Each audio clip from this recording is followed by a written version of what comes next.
सर्वेभ्यो नमो नमः। आज हम जो आपका संस्कृत में सैम्पल पेपर कर रहे हैं, ये लगा लीजिए, चाहे आप ये समझ लीजिए कि जो आपके पेपर में प्रश्न आते हैं उससे संबंधित ही हम एक प्रश्न कर रहे हैं। और ये वाला जो प्रश्न है ये हमारा चित्र वर्णन का प्रश्न होगा। और चित्र वर्णन जो है बेटा वो आपके 7th में भी आता है, 8th 9th 10th सभी क्लासेस में आता है। तो आपके 5 नंबर यहाँ पे पक्के हो जाते हैं बेटा, बिल्कुल भी कठिन नहीं होता, बस थोड़ी सी ट्रिक समझिएगा तो आपको ये वाक्य निर्माण आ जाएगा यहाँ पे चित्र को देख करके। और दूसरी बात बेटा, वाक्य निर्माण पे हमने बिल्कुल इजी स्टेप से शुरू करके हमने पार्ट्स बना दिए हैं। 6 पार्ट हम आज तक बना चुके हैं वाक्य निर्माण के।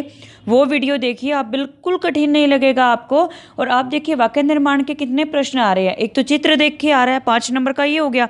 5 नंबर का आपका हिंदी में वाक्य देते हैं, उसकी संस्कृत 10 नंबर के ये वाक्य हो गए।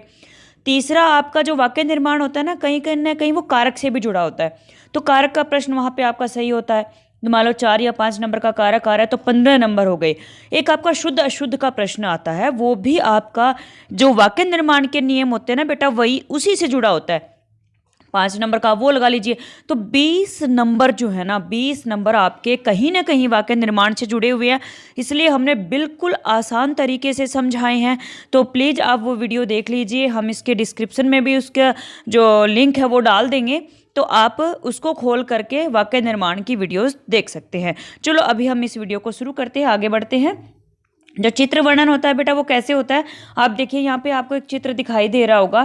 तो सबसे पहले आपको क्या समझना होता है, चलो प्रश्न पढ़ते हैं पहले कि अधः प्रदत्तम चित्रम दृष्ट्वा, नीचे प्रदत्त दिए हुए चित्र को दृष्ट्वा देखकर मंजूषायाम, मंजूषा में, मंजूषा क्या होता है, इस तरह से बॉक्स बना होता है, उसमें शब्द लिखे होते हैं, ठीक है।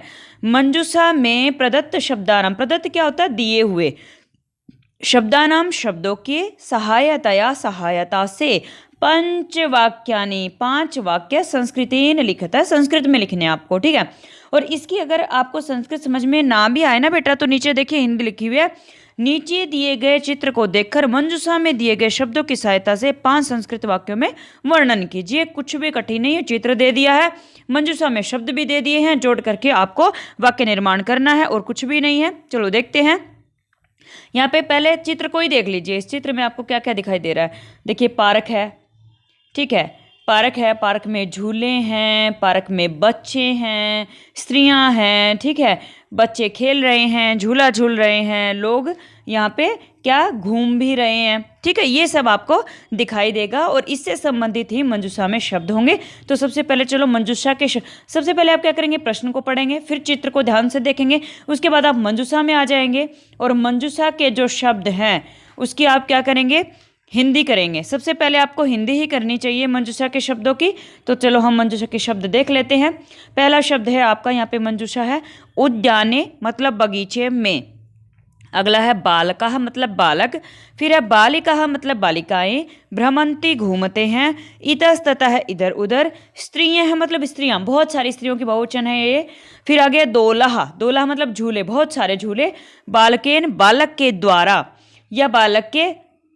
फिर है शिशवः, शिशवः मतलब शिशु, छोटे छोटे बच्चे जो होते हैं बहुत सारे, सह साथ, वृक्षः पेड़, बहुवचन है, बहुत सारे पेड़, क्रीडंती खेलते हैं, परस्परम एक दूसरे के साथ, बहुवः बहुत सारे, बहुवः का मीनिंग क्या होता है, बहुत सारे, ठीक है बेटा।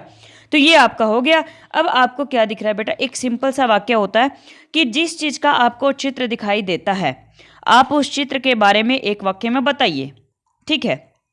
मंजूषा के सेम टू सेम शब्द इस्तेमाल करना जरूरी नहीं होता है, कुछ शब्द आप अपने पास से भी इस्तेमाल कर सकते हो और मंजूषा की मदद ले सकते हो। मंजूषा की तो आपको सहायता लेनी है, ठीक है, सहायता लेकर के बनाना है। ये नहीं कहता है कि केवल मंजूषा के शब्दों से बनाइए, ऐसा नहीं बोला इसने। तो चलो सबसे पहले आपने चित्र में क्या देखा, एक पार्क का चित्र देखा, एक बगीचे का चित्र देखा। तो सबसे पहले एक कॉमन सी लाइन होती है ना बेटा, वो समझा देती हूँ। आप क्या करोगे, कोई भी अगर आपको वाक्य बनाने हैं 5 इस तरह से चित्र को देख करके, तो सबसे पहला जो वाक्य होता है उसमें आप चित्र का वर्णन करिए। तो इस चित्र में क्या है, पहला वाक्य आप क्या बनाएंगे, इदम चित्रम। ये आप लाइन जो है ना यूं क्यों दिमाग में बैठा लीजिए इस लाइन को, कि आपको ये लाइन हमेशा इस्तेमाल ही करनी है, चाहे कुछ भी पूछे। मतलब किसी भी तरह का वाक्य बनाने को बोले आप ये जो लाइन है उसको इस्तेमाल जरूर करेंगे। ठीक है बेटा, तो चलो हम आगे बढ़ते हैं। इदम चित्रम, ठीक है, चित्र जो है ना नपुंसक लिंग शब्द है, इसलिए यहाँ पे इदम इस्तेमाल किया। तो आप हर जो चित्र को देख करके जो वाक्य निर्माण का प्रश्न आएगा उसमें हर एक में आप पहला वाक्य इस तरह से बना सकते हैं। इदम चित्रम, किसका चित्र है? ये बगीचे का है, तो हम लिखेंगे उद्यानस्य, और है की संस्कृत क्या होती है? अस्ति। एक वचन अगर है तो अस्ति लिखेंगे कि इदम चित्रम उद्यानस्य अस्ति, ये जो चित्र है वो उद्यान का है, बगीचे का है। ठीक है, अगर यहाँ पे कोई और चीज़ होती, जैसे ये चित्र अगर विद्यालय का होता तो आप उद्यानस्य की जगह पे केवल एक शब्द चेंज करेंगे, विद्यालयस्य अस्ति। ठीक है, कि ये चित्र जो है ना विद्यालय का है। पर्वत का होता तो आप लिखते पर्वतस्य अस्ति, नगर का चित्र होता तो आप लिखते नगरस्य अस्ति।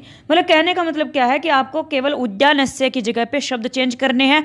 एक वाक्य तो आप ये जरूर बनाइए कि इस चित्र में किस चीज़ का वर्णन हो रहा है। ठीक है, तो हमने पहला वाक्य बनाया इदम चित्रम उद्यानस्य अस्ति। चलो अगला वाक्य बनाते हैं। अब इस चित्र में और क्या हो रहा है? ठीक है, तो पहले चाहिए बिल्कुल सिंपल वाक्य अगर मैं बताती हूँ आपको तो बेटा कुछ चीज़ें है ना दिमाग में रखिए। क्या कि अस्ति माने होता है। आप धातु रूप याद करते हो, जैसे पठती, पढ़ता, पठंती, अस्ति, स्तः, संति, इन सब का मीनिंग है। यानी कि किसी चीज़ की उपस्थिति अगर दर्ज करानी है और है की संस्कृत अगर आपको बतानी है तो आप अस्ति, स्तः, संति में से इस्तेमाल करेंगे। अगर एक चीज़ की बात होगी तो अस्ति, दो की बात होगी तो स्तः, और ज़्यादा की बात होगी तो संति। ये आप दिमाग में रखिए, जरूर रखिए, ताकि आपके 5 नंबर पक्के हो जाए। मैंने क्या बोला? पहला वाक्य बिल्कुल सिंपल बताना है, किस चित्र में किसके बारे में बात हो रही है। इदम चित्रम किसका? उद्यानस्य अस्ति, इदम चित्रम विद्यालयस्य अस्ति। बिल्कुल नॉर्मल वाक्य बनाइए। अगली चीज आपको ये याद रखनी है, इसको बिल्कुल दिमाग में बैठाइए, अस्ति, स्तः, संति। अस्ति अगर एक के लिए बताना है तो अस्ति, ज़्यादा के लिए बताना है तो संति। अस्ति और संति को तो बिल्कुल दिमाग में बैठाइए। कैसे यूज करना है आगे बताती हूँ। चलो पहले सबसे सिंपल वाक्य बताती हूँ कि आप क्या करेंगे कि हम जो है ना, मान लो अगर आपको हिंदी में वाक्य बनाने को बोला जाए तो पहला वाक्य हमने बना दिया कि ये चित्र जो है ना बगीचे का है। दूसरा वाक्य हम क्या बनाएंगे? इस चित्र में बालक हैं, इस चित्र में बालक हैं, इस चित्र में, मतलब हिंदी में अगर बनाने को बोला जाए बालक हैं, इस चित्र में स्त्रियां हैं, मतलब महिलाएं हैं। इस तरह से वाक्य बनाओगे ना आप, तो इस चित्र में, मतलब आप हर वाक्य में क्या बोलना चाहते हैं? इस चित्र में, मतलब इस चित्र के बारे में बता रहे हैं ना, तो इस चित्र में की संस्कृत क्या होगी वो आप नोट कर लीजिए। इस चित्र में की संस्कृत होगी अस्मिन् चित्रे। अस्मिन् मतलब इसमें, ठीक, अस्मिन् मतलब इसमें, ये सप्तमी विभक्ति का एक वचन है, और चित्रे मतलब चित्र में, ये भी सप्तमी विभक्ति का शब्द है। तो अस्मिन् चित्रे हर वाक्य में आप यूज करेंगे। पहला वाक्य सिंपल, आगे के जो 4 वाक्य बनाने हैं, चारों वाक्यों में आप अस्मिन् चित्रे जरूर लिखेंगे। इसका मतलब है कि इस चित्र में। आगे आप बताइए इस चित्र में क्या है। सबसे पहले हमने शब्द इस्तेमाल किया, उद्यानों को हमने छोड़ दिया, मतलब नॉर्मल बता दीजिए ना। सबसे पहले तो आप ये बताइए कि यहाँ पे क्या क्या है। 5 वाक्य आपके बन जाते हैं इस चीज़ से, तो आपको और शब्द इस्तेमाल ही नहीं करने पड़ेंगे। फिर भी मैं आगे समझाऊंगी कि इस चित्र में क्या है। बालकः, बालकः बहुवचन है ना, बालकः, बालकौ, बालकाः बहुवचन होता है। तो अस्मिन् चित्रे बालकाः, हम क्या कहेंगे? इस चित्र में बालक हैं। हैं मतलब बहुवचन है ना, हैं, और बहुवचन के लिए हैं के लिए मैंने क्या बोला था? संति लगाना है। अस्मिन् चित्रे बालकाः सन्ति, ये आपने वाक्य बना दिया। अब अगला शब्द क्या है? बालिकाः, मतलब इस चित्र में बालिका भी हैं। तो आप क्या करेंगे? केवल बालकाः की जगह पे एक शब्द चेंज कर दीजिए और कुछ नहीं करना। क्या शब्द आप इस्तेमाल करोगे? आप इस्तेमाल करोगे क्या?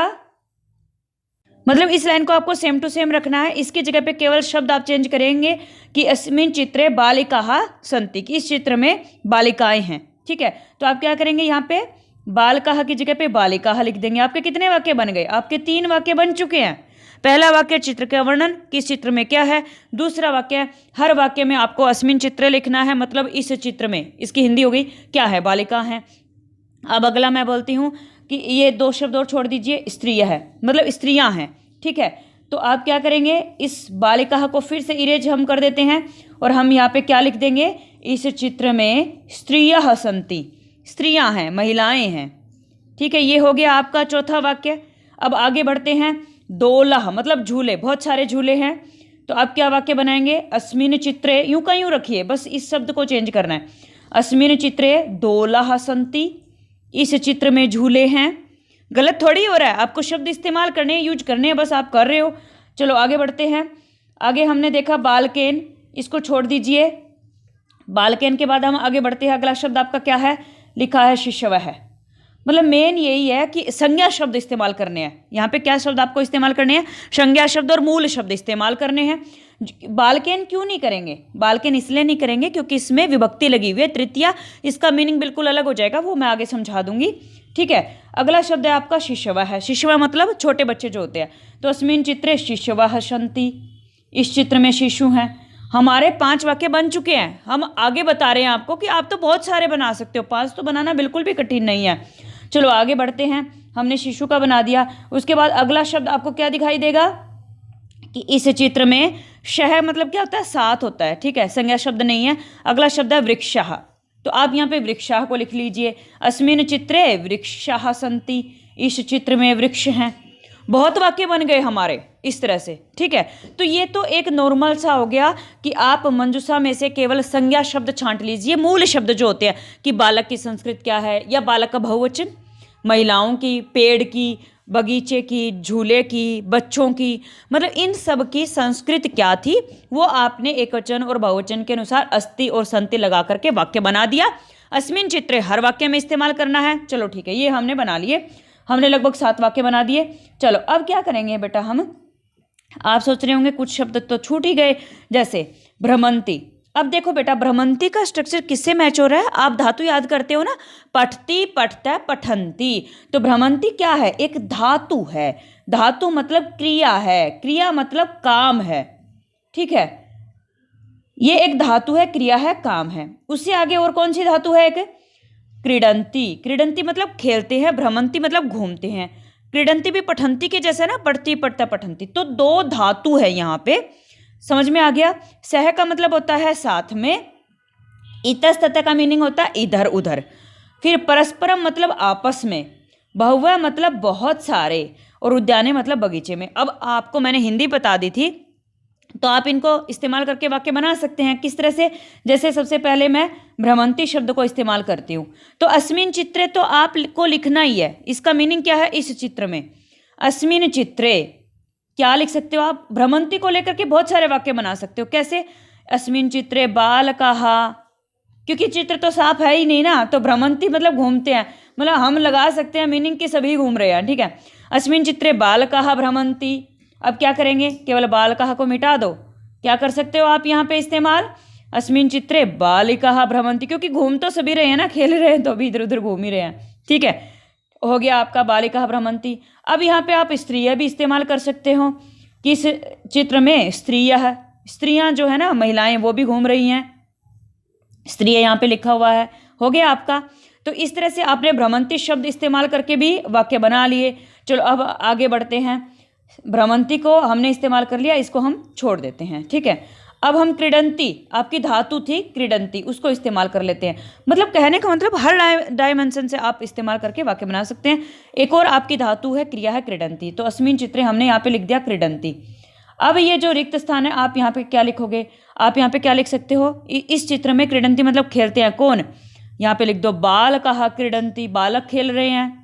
मतलब हमने देखिए कितने वाक्य बना दिए, गिनती ही नहीं है कितने वाक्य बना दिए। अस्मिन् चित्रे बालकाः क्रीडन्ति।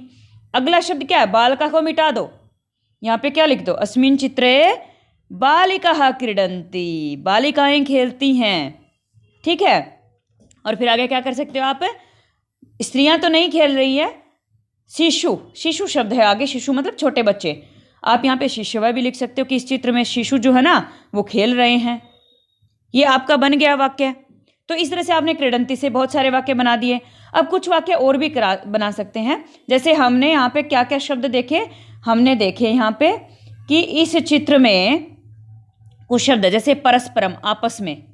ठीक है, सह साथ में। तो सह क्या होता है, सह साथ इसके लिए इस्तेमाल होता है और तृतीय विभक्ति में इस्तेमाल होता है। ये आने वाली वीडियो में मैं कराने वाली हूँ वाक्य निर्माण में। तो वहाँ पे क्या होता है, तृतीय विभक्ति का रूप होता है बालकेन बालकाभ्याम बालकै। ठीक है, तो आप क्या करेंगे, अस्मिन् चित्रे बालकेन, इस चित्र में, बालकेन मतलब बालक के, सह साथ में, कौन खेल रहे हैं, बालकाः क्रीडन्ति, एक बालक के साथ में बहुत सारे बालक खेल रहे हैं। इस तरह से भी आप बना सकते हो। और क्या बना सकते हो इसमें, परस्पर मतलब क्या होता है, आपस में।